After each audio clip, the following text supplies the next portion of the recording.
आचलने उचललं टोकाचं पाऊल।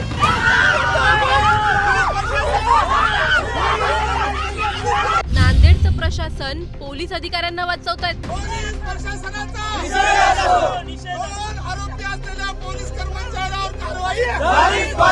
सक्षमच्या कुटुंबावर न्यायासाठी ही वेळ। आम्हाला जर न्याय नाही भेटला तर उद्याचा दिवस आमचा शेवटचा राहील। उद्या सकाळ होईपर्यंत आम्ही दिसणार नाही। आजचा दिवस आमचा शेवटचा।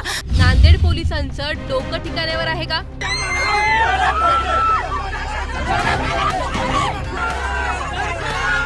आचल आणि सक्षमच्या कुटुंबावर आज न्यायासाठी ही वेळ आली आहे।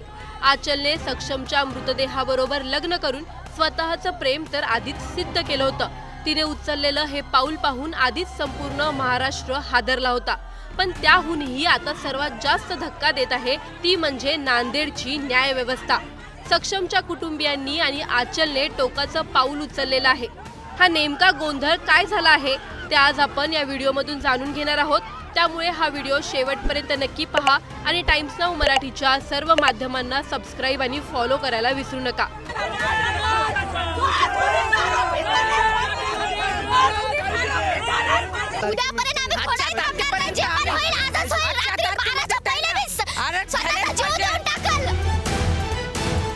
जातीच्या भूताने सक्षमचा बळी तर घेतलाच आहे, पण आज सक्षमच्या माघारी त्याच्या कुटुंबाला आधाराची गरज असताना त्यांना रस्त्यावर उतरावं लागत आहे। प्रेमात स्वतःचं घर आणि स्वतःचं प्रेम गमावणारी आचल आज न्यायासाठी स्वतःवर पेट्रोल ओतून रस्त्यावर तिने जीव देण्याचा प्रयत्न केला, तरीही पोलीस प्रशासन मात्र गप्प आहे। आचलची आणि सक्षमच्या कुटुंबियांची फक्त एकच मागणी आहे की ज्या पोलिसांनी सक्षमचा जीव घेण्यासाठी आचलच्या भावाला उकसवलं त्यावर योग्य ती कारवाई व्हावी। पण नांदेडचं पोलीस प्रशासन एवढं त्या पोलिसांना पाठीशी का घालत आहे?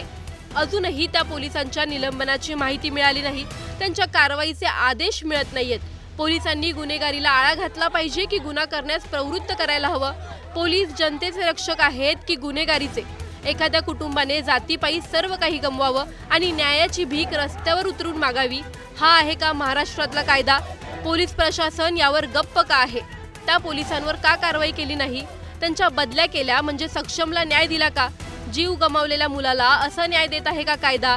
सक्षमच्या मागे आचलनं किंवा सक्षमच्या कुटुंबांपैकी कोणी जीव दिल्यावर मिळणार आहे का? अरे किती हतबल असेल ते कुटुंब आणि प्रेम ज्याने स्वतःचा मुलगा गमावला आणि त्याला न्याय मिळावा म्हणून रस्त्यावर उतरावं लागतंय आणि न्यायच मागत आहेत ना, दुसरं काही तर नाही। न्याय मिळणं, गुन्हेगाराला शिक्षा होणं हा महाराष्ट्रातील सर्वांचा बेसिक अधिकार आहे। आज प्रश्न आचलचा नाही, आज प्रश्न सक्षमच्या मृत्यूचा नाही, प्रश्न आहे न्याय अजून जिवंत आहे की नाही।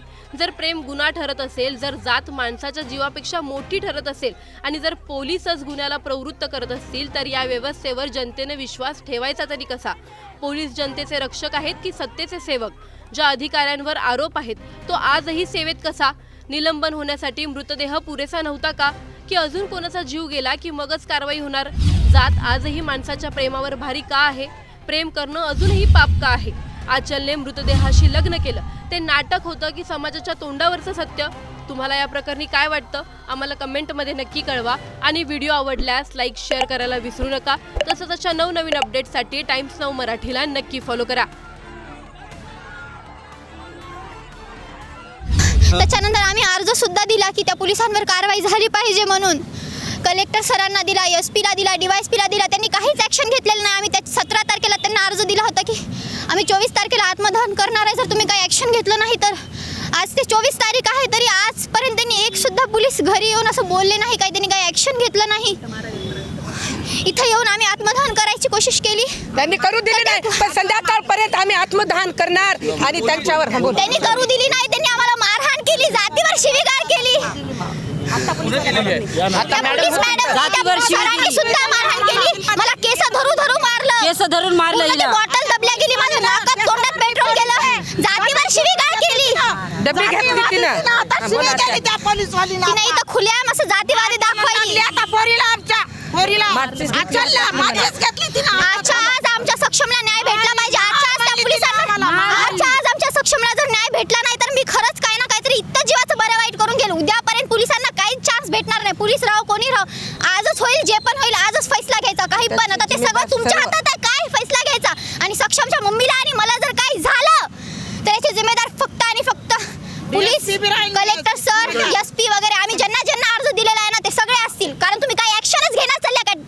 सांगितलं होतं जे मेन 2 पोलीस आहेत माही दासलवार आणि धीरज कोमुलवार हे मेन गुन्हेगार आहेत, त्यांना अटक झाली पाहिजे. तरी त्यांनी आतापर्यंत 4 दिवसामध्ये काहीच केले नाही. आम्ही त्यांना 24 तारखेचं सांगितलं होतं. 24 तारीख आली, शेवटी त्यांनी काहीच केलं नाही. आम्ही आता आमच्या जीवाचं बरं वाईट करून घेताना पोलीसवालीनं आमच्या हातातली मॅचेस घेतली, जातीवर तिनं शिवीगाळ केली. तरी आम्ही आज संध्याकाळपर्यंत आमच्या जीवाचं काही ना काही करून घेणारच आणि त्याचे जिम्मेदार जे आम्ही अर्ज दिलेले आहेत ते सर्वजण राहतील त्याचे जिम्मेदार. आजचा उद्याचा दिवस आम्हाला जर न्याय नाही भेटला तर उद्याचा दिवस आमचा शेवटचा राहील. उद्या सकाळ होईपर्यंत आम्ही दिसणार नाही. आजचा दिवस आमचा शेवटचा आणि याला जबाबदार पुरा प्रोसेशन राहील. जे कोणीच आमच्यावर आक्षेप घेत नाहीत ते सर्वजण जिम्मेदार राहतील. उद्यापर्यंत आम्ही खोडाई थांबणार नाही. जे पण होईल आजच होईल. रात्री 12च्या पहिले मी स्वतःचा जीव देऊन टाकल आणि याचे जिम्मेदार फक्त तेच सगळे राहतील ज्यांना आम्ही अर्ज दिलेला आहे. आणि मेन ते जिम्मेदार राहतील जे DSP जिथं आम्ही अर्ज 4 ठिकाणी अर्ज दिलो. आम्ही आत्महत्या करणार, आम्ही मरण पावल्या तर ते जिम्मेदार राहतील. पोलीस प्रशासन जिम्मेदार राहील. आजपर्यंत 4 दिवसापासून त्यांनी काहीच केलं नाही.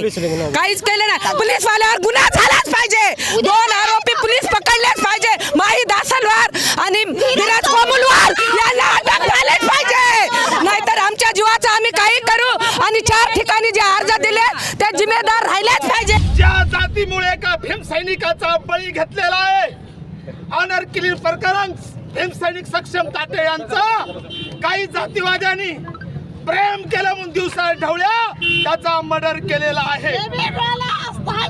प्रश्न असा आहे, जो खून झालेला आहे त्यातील 6 आरोपी अचल मामिडवारचे आई वडील भाऊ इत्यादी हे जेलमध्ये गेलेत. पण जेव्हा आम्ही अचलची भेट घेतली तेव्हा तिने सांगितलं किती तारखेला मर्डर झाला, 27 तारखेला जेव्हा मर्डर झाला अचलला तिच्या घरच्या इतवारा पोलीस स्टेशनला घेऊन गेलेत. खोटी केस सक्षम वर्कर म्हणून. झालं काय झालं असं, जेव्हा अचल पोलीस स्टेशनला गेली हिच्या घरचे सांगत होते खोटी तक्रार दे, हिने स्पष्ट नकार दिला. तेव्हा त्या ठिकाणी कर्तव्यावर उपस्थित असलेले एक पोलीस कर्मचारी माही दासरवार आणि दुसरा पोलीस कर्मचारी धीरज कोमुलवार त्या ठिकाणी उपस्थित होते. ते अचलचे नातेवाईक होते, ते आरोपीचे नातेवाईक होते, ते आरोपीच्या जातीचे होते.